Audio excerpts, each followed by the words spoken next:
Hello friends. हमारा आज का टॉपिक है conservation of forests and wild life. इसमें हम डिस्कस करेंगे biosphere reserves, national parks and wild life sanctuaries. Conservation of biodiversity. Biodiversity means variety of plants and animals और forests and wild life. Wild life हम usually refer करते हैं wild animals के लिए। Wild animals हम कहते हैं, मोस्टली हम कहते हैं wild animals are those which are living in the forests, but this is incorrect. Wild animals हम उनको कहते हैं जो फ्री होते हैं, ऑल फ्री और अनडोमेस्टिकेटेड एनिमल्स को हम कहते हैं वाइल्ड एनिमल्स। जिनको हम पालते नहीं हैं, जो फ्री घूमते हैं, खुले घूमते हैं, उनको हम कहते हैं wild animals. So why should we conserve biodiversity? Why should we conserve forests and wildlife? हमें क्या ज़रूरत है इनको कंजर्व करने की? Why? Because it is important for the stability of the environment. So इससे क्या होता है? Environment stable होता है, stability of environment maintain होता है, क्योंकि फॉरेस्ट जो है, forest are homes to a variety of life forms. Forest में बहुत सारे वाइल्ड एनिमल्स रहते हैं, सो वो उनके लिए घर है। और अगर हम फॉरेस्ट डिस्ट्रॉय करते हैं, सो डिस्ट्रक्शन से क्या होता है? Destruction leads to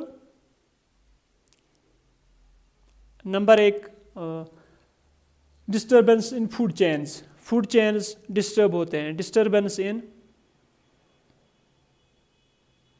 in food chains आपने पढ़ा होगा, एक ऑर्गेनिज्म दूसरे ऑर्गेनिज्म को खाता है और ये next organism producer, herbivores, then carnivores, इसी तरह top carnivores. So food chain disturb होती हैं अगर हम फॉरेस्ट डिस्ट्रॉय करते हैं या वाइल्ड एनिमल्स को मार देते हैं। So it leads to the disturbance in food chains. और क्या होता है? एक्सटिंक्शन होती हैं, extinction of important species. Extinction of important species. Extinction means उन ऑर्गेनिज्म का खात्मा, मतलब उनका कोई भी मेंबर अर्थ पे पाया नहीं जाता है, उनका खात्मा होता है दुनिया से। जैसे डायनासोर का एक्सटिंक्शन हुआ है, तो अगर हम डिस्ट्रॉय करेंगे वाइल्ड लाइफ तो उससे क्या होगा? या फॉरेस्ट्स, तो उससे एक्सटिंक्शन होता है कुछ इम्पॉर्टेंट स्पीशीज़ का। और होता है इससे सॉइल इरोजन होता है, फ्लड्स होते हैं, ड्रॉट होता है, और जो वाटर साइकिल है वो भी डिस्टर्ब होता है।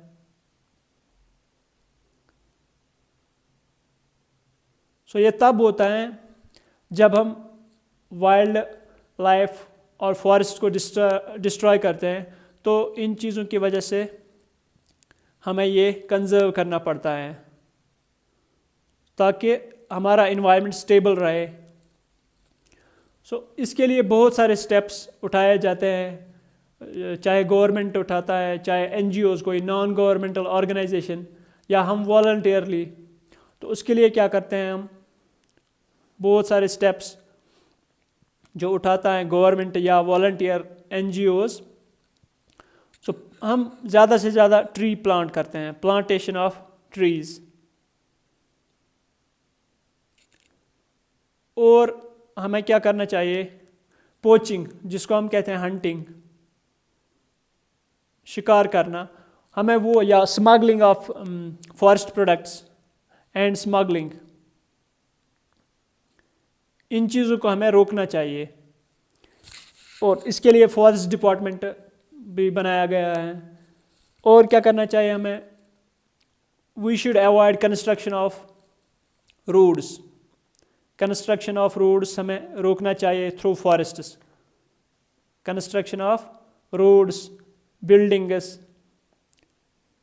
और जो फॉरेस्ट में ज़्यादा इम्पॉर्टेंट मतलब हम यूज़ करते हैं उसके लिए डैम्स बनाते हैं, डैम्स के लिए बहुत सारा फॉरेस्ट्स डिस्ट्रॉय करते हैं। सो हमें वो चीज़ें बंद करनी चाहिए ताकि ये चीज़ें बच जाए, ताकि वी शुड कंजर्व।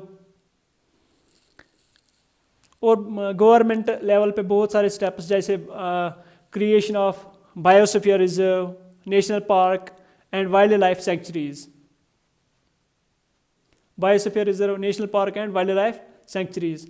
तो ये these are the protected areas, ये है कुछ प्रोटेक्टेड एरियाज। इन सब का मोटिव एक ही है, to conserve the biodiversity, plants या एनिमल्स को कंजर्व करना है। सबसे पहले हम इसमें डिस्कस करेंगे बायोस्फीयर रिजर्व। बायोस्फीयर रिजर्व क्या होती है? Biosphere reserve is a multipurpose protected area of natural habitat that includes a national park and wild life century. ये बहुत बड़ा एरिया होता है बायोडाइवर्सिटी। इसमें क्या होता है, इसको हम प्रोटेक्ट करते हैं, गवर्नमेंट प्रोटेक्ट करता है मोस्टली। सो ये होता है नेचुरल हैबिटेट। जैसे किसी बहुत बड़े फॉरेस्ट को गवर्नमेंट डिक्लेयर करता है इट्स अ बायोस्फीयर रिजर्व, तो उसमें क्या होते हैं, वाइल्ड एनिमल्स अपनी अपनी जगह पे रहते हैं। और इस बायोस्फीयर रिजर्व के अंदर नेशनल पार्क भी हो सकती है और वाइल्ड लाइफ सेंचुरी भी। इसका मतलब जिसके अंदर ये दोनों पाए जाते हैं, national park and wild life sanctuary, तो it is a very large area. So biosphere reserve is a very large area. जो ये बायोस्फीयर रिजर्व है, इट हैज़ 3 जोन्स, इसमें 3 जोन्स मोस्टली होते हैं। 3 जोन्स आर, और जो बीच वाला जोन है उसको हम कहते हैं कोर जोन। कोर जोन, इसको हम कहते हैं कोर जोन। जो इसके आसपास होता है उसको कहते हैं बफर जोन, इसको कहते हैं बफर जोन। और उसके आसपास जो एरिया है उसको कहते हैं ट्रांजिशन और मैनिपुलेशन जोन। ट्रांजिशन जोन, जो बफर जोन के बाद जोन होता है उसको ट्रांजिशन जोन, बीच वाला कोर जोन, उसके बाद बफर जोन, उसके बाद ट्रांजिशन जोन। और यहाँ पे ये पूरा प्रोटेक्टेड होता है। यहाँ पे no human activities allowed, no human activities allowed यहाँ पे कोर जोन में। और बफर जोन में इसमें limited human activities are allowed. यहाँ पे क्या किया जाता है, यहाँ एजुकेशन पर्पज़ के लिए या रिसर्च पर्पज़ के लिए इस जोन में जा सकते हैं हम। और जो ये ट्रांजिशनल जोन है, यहाँ पे क्या होता है, बहुत सारी ह्यूमन एक्टिविटीज़ अलाउड है। ये आउटर मोस्ट जोन जो है इसमें बहुत सारी एक्टिविटीज़ जैसे settlement, forestry, tourism etcetera are allowed in this zone. यहाँ पे मतलब लोग भी रह सकते हैं, यहाँ पे बहुत सारे घर्स होते हैं, हाउसेस होते हैं। यहाँ पे टूरिज्म भी हो सकता है और फॉरेस्ट प्रोडक्ट्स भी हम यूज़ कर सकते हैं इस पूरे एरिया को हम कहते हैं बायोस्फीयर रिजर्व। और जो सबसे पहले बायोस्फीयर रिजर्व थी इंडिया की, वो है Nilgiri biosphere reserve. Nilgiri biosphere reserve 1986 में बनी है। ये बायोस्फीयर रिजर्व प्रेजेंट हैं 3 इंडियन स्टेट्स में, Tamil Nadu, Kerala and Karnataka. In 3 states में ये फैली हुई है, ये नीलगिरी बायोस्फीयर रिजर्व।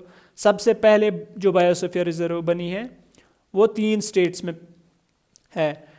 जे.एंड.के में मोस्टली कोई बायोस्फीयर रिजर्व नहीं है, क्योंकि ये बहुत बड़ा एरिया होता है, प्रोटेक्ट करता है प्लांट्स, एनिमल्स और बाकी चीज़ों को।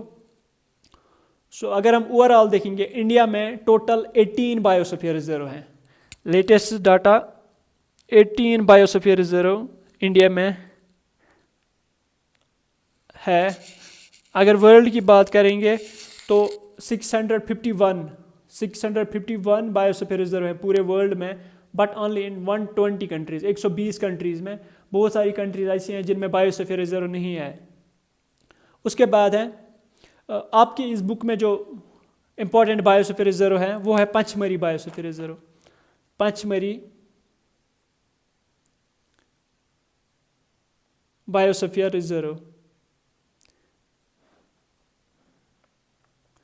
नीलगिरी बायोस्फीयर रिजर्व है first biosphere reserve of India, और जो आपकी बुक में मेंशनड है वो है पचमरी बायोस्फीयर रिजर्व।